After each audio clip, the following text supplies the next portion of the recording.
ബഹുമാന്യരായ സഹോദരങ്ങളെ, സഹോദരിമാരെ, ഒരു കാര്യം പ്രത്യേകമായിട്ട് ഉണർത്താനുണ്ട്. നമുക്കെല്ലാം അറിയാവുന്നത് പോലെ ആറ്റുകാൽ പൊങ്കാലയാണ് ഏതാനും ദിവസങ്ങൾക്കകം വരുന്നത്. വേറൊരു വിശ്വാസവുമായി ബന്ധപ്പെട്ടതാകയാൽ അതിൻ്റെ ആചാരങ്ങളിലും ചടങ്ങുകളിലും നമ്മൾ പങ്കാളികളല്ല. പക്ഷേ കുറേ സഹോദരിമാരും കുട്ടികളും തിരുവനന്തപുരം നഗരത്തിലേക്ക് അതിഥികളായിട്ട് എത്തുന്ന സന്ദർഭമാണ്.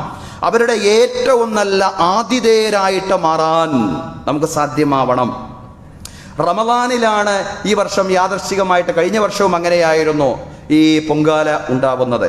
ഏതായാലും റമദാനിൻ്റെതായ ഏറ്റവും നല്ല സന്തോഷത്തിൻ്റെ, സാഹോദര്യത്തിൻ്റെ, സ്നേഹത്തിൻ്റെ അനുഭവങ്ങൾ അവർക്ക് സമ്മാനിക്കുവാൻ, നമ്മുടെ സഹോദരിമാർക്കും അതുപോലെ തന്നെ അവരുടെ കുട്ടികൾക്കും സമ്മാനിക്കുവാൻ നമുക്ക് സാധ്യമാവണം. കുടിവെള്ളവും റമദാൻ വിഭവങ്ങളുമെല്ലാം അവർക്ക് നാം സമ്മാനിക്കണം. അവർക്ക് വിശ്രമിക്കാൻ സൗകര്യം ചെയ്തു കൊടുക്കണം.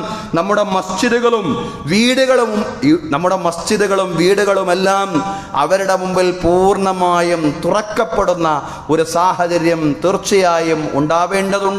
സ്നേഹവും സാഹോദര്യവും. അതുകൊണ്ട് മാത്രമേ നമുക്ക് ലോകത്തും രാജ്യത്തും വളർന്നു വരുന്ന ഇസ്ലാമോഫോബിയയും വിദ്വേഷത്തെയും പ്രതിരോധിക്കാൻ സാധിക്കൂ എന്നുള്ള പൂർണ്ണമായിട്ടുള്ള ബോധ്യം നമുക്കുണ്ടാവണം സഹോദരങ്ങളെ.